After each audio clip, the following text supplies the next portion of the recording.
আসসালামু আলাইকুম। আমি নীলু বলছি ফেনী থেকে।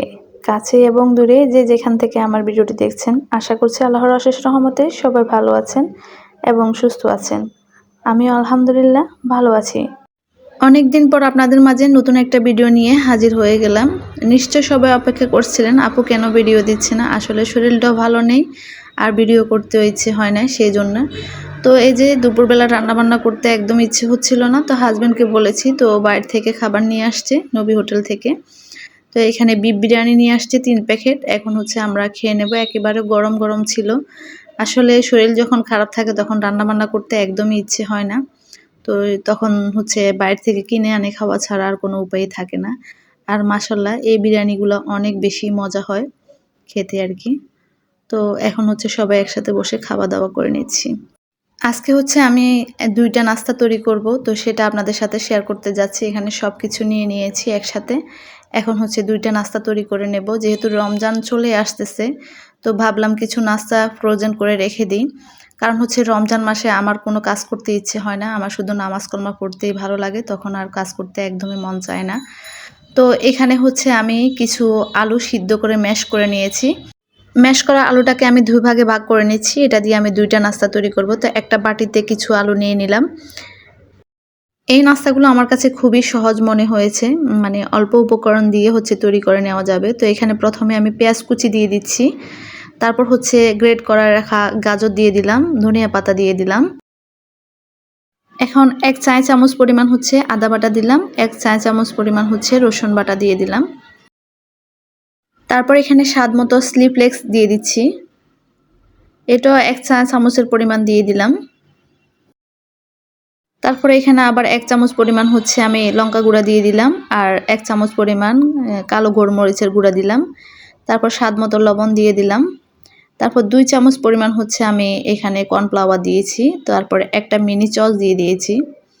এই মিনি সসটা হচ্ছে প্যাকেটে দিলে আমার সুবিধা লাগে আর কি বুঝতে। তারপরে এক প্যাকেট আবার হচ্ছে স্বাদে ম্যাজিক মশলাও দিয়ে দিলাম। পুরোটাই দিয়ে দিলাম। এই ম্যাজিক মশলাটা দিলে হচ্ছে টেস্টটা একদম বেড়ে যাবে। তো এখন সবকিছু দিয়ে দিয়েছি। এখন ভালো করে এটাকে মেখে নেব হাত দিয়ে। এই তো আমি মেখে নিলাম সুন্দর করে। এখন হাতে একটু ঘি লাগিয়ে নিচ্ছি। তারপর এখানে একটু আলু নিয়ে নেব। পরিমাণ মতো হচ্ছে আমি যতটুক বড় বানাবো আর কি। তো নিয়ে হচ্ছে একটু চ্যাপ্টা করে দিচ্ছি। তারপরে এখানে মজারোলা চিজ দিয়ে দিচ্ছি। আজকে এটা নাস্তাটা হচ্ছে চিজ বল আর কি। তো ভিতরে হচ্ছে আমি সুন্দর করে চিজটা দিয়ে দিলাম। চিজগুলোকে আমি হচ্ছে কিউব কিউব করে কেটে নিয়েছি। তারপর হচ্ছে এখানে ব্রেড কামে হচ্ছে কোট করে নিচ্ছি। এটা হচ্ছে ব্রেড কামে গড়ালেও ভালো হবে আর না হলেও হচ্ছে এভাবে খেলেও কোনো সমস্যা নেই। 2টাতে স্বাদ আসবে আর কি। তো আমি আরও একটা তৈরি করে আপনাদেরকে দেখিয়ে দিচ্ছি। আসলে এগুলা হচ্ছে রমজানের মধ্যে শুধু আমি হচ্ছে তেলে গরম করে নেব। এখন এগুলা রেডি করে ডিপ ফ্রিজ করে রেখে দেবো আর কি। তো আস্তে আস্তে হচ্ছে কাজগুলো সেরে নিচ্ছি, যেহেতু রমজান একদম কাছে চলে আসতেছে। শরীরটাও তেমন একটা ভালো নেই, ভিডিও করতে গেলে অনেক দেরি হয়। তো এই কারণে হচ্ছে আমি কোনো ভিডিও দিতে পারতেছি না আর কি। কাজগুলো আস্তে আস্তে গুছিয়ে নিচ্ছি। এই যে আমি সবগুলা বানিয়ে নিলাম। এখন হচ্ছে আরেকটা তৈরি করে নেব। যে বাকি আলুটুকু রয়ে গেছে ওই আলুটুকু দিয়ে হচ্ছে আমি আরেকটা নাস্তা তৈরি করে নেব। এই তো এখানে আবার দিয়ে দিলাম পেঁয়াজ কুচি, তারপর হচ্ছে গ্রেট করে রাখা গাজর আর আদা বাটা, রসুন বাটা, ধনিয়া পাতা সবকিছু দিয়ে দিচ্ছি।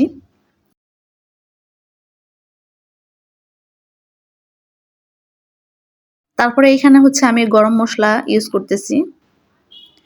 এই যে আরেকটা ম্যাগি মশলার প্যাকেট দিয়ে দিলাম, একটা চচ দিয়ে দিলাম।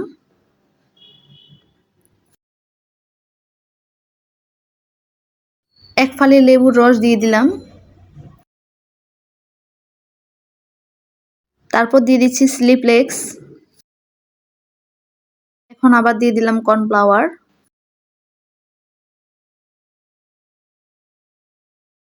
কালো গোলমরিচের গুঁড়া দিয়ে দিলাম।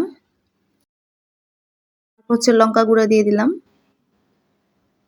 এখন দিয়ে দিলাম সয়া সস। এখন দিয়ে দিচ্ছি এখানে ক্যানে রাখা টুনা ফিশ। এটা হচ্ছে ক্যানে যে টুনা ফিশটা বিক্রি করে ওগুলা।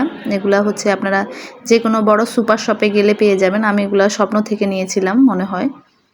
তো সবকিছু হচ্ছে একসাথে আমি ভালো করে মেখে নিচ্ছি। হাতে একটু ঘি লাগিয়ে নিচ্ছি। এখন তৈরি করতেছি আমি যে টুনা ফিশ দিয়ে কোপ্তা আর কি। তো এভাবে কোপ্তা তৈরি করে খাওয়া হয় নাই কখনো। তো আজকে হচ্ছে এগুলা তৈরি করে নিচ্ছি। এগুলো আমি ফ্রোজেন করে রেখে দেব। যখন মন চাইবে তখন বের করে নেব আর কি। এই যে আমি এভাবে শেপ দিয়ে দিচ্ছি। তো সবগুলো এভাবে হচ্ছে বানিয়ে নেব আর কি। তো আজকে নাস্তার রেসিপিগুলো আপনাদের কেমন লেগেছে অবশ্যই কমেন্ট বক্সে জানাতে একদমই ভুলবেন না। একটা লাইক তো দিবেনই। তো যাই হোক, যারা এখনো আমার চ্যানেলটি সাবস্ক্রাইব করেন না অবশ্যই চ্যানেলটি সাবস্ক্রাইব করে দেবেন। আর যারা ফেসবুক থেকে দেখতেছেন তারা হচ্ছে ফেসবুক পেজটা ফলো দিয়ে দিবেন, লাইক কমেন্ট শেয়ার করবেন। এই যে দোনোটা নাস্তা আমি রেডি করে ফেলেছি আলহামদুলিল্লাহ। তো এখন হচ্ছে এটাকে ডিপ ফ্রিজে রেখে দেব। ৬-৭ ঘন্টা রেখে দিলে হচ্ছে এটা শক্ত হয়ে আসলে আমি হচ্ছে এটাকে বক্স ভরে রেখে দেব আর কি। তো আজকে এই পর্যন্ত। সবাই ভালো থাকবেন, সুস্থ থাকবেন, আমাদের জন্য দোয়া করবেন। আল্লাহ হাফেজ, আসসালামু আলাইকুম।